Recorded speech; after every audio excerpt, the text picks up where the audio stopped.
Hello বন্ধুরা, তোমরা সবাই কেমন আছো? আশা করি খুব ভালো আছো। দেখো, আমি একদম নিরামিষ একটা রেসিপি নিয়ে চলে এসেছি।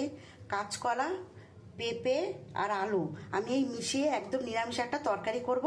তা আমার কর্তামশাই বললো নিরামিষ একটা তরকারি করো। একদম অল্প তেলে কম মশলায় আমি নিরামিষের তরকারিটা করব। শেষ পর্যন্ত তোমরা ভিডিওটা দেখতে থাকো। এখানে আমি একদম অল্প তেল দিয়ে দিয়েছি। আমি এবার সবজিগুলো দিয়ে দেবো। আমি কয়েকটা লঙ্কা দিয়ে দেবো।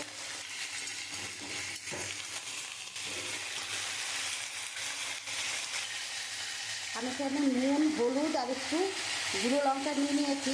আমি এটা দিয়ে দেবো। দিয়ে আমি খুব ভালো করে নাড়াচাড়া দিয়ে আমি জল দিয়ে দেবো। এটার তরকারিটা আমি বেশি ভাজবো না। আমি এবারে জল দিয়ে দেবো। আমি পরিমাণ মতন জল দিয়ে দিয়েছি। এবার আমি ঢাকা দিয়ে দেবো। তরকারিটা হয়ে গেছে, এবার আমি নামিয়ে দেবো। আমি এবারে সোমবার দিয়ে দেবো। কেন আমি তেলের মধ্যে জিরে আর একটা তেজপাতা ফোড়ন দিয়ে দিয়েছি।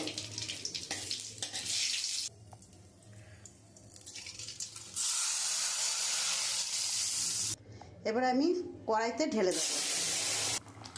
আমি একদম সাধারণভাবে রান্নাটা করলাম, আর এই রান্নাটা খেতে ভীষণ ভালো লাগে। আমার হয়েই এসছে, এবার আমি নামিয়ে দেবো। এর মধ্যে আর কিছু দেবো না আমি। আমার নিরামিষ তরকারিটা হয়ে গেছে। আমার যদি এই রান্নাটা তোমাদের ভালো লাগে তা একটা লাইক, কমেন্ট, শেয়ার করে দিও। আর তোমরাও এরকমভাবে বাড়িতে করে খেও, আশা করি খুব ভালো লাগবে। একদম নিরামিষ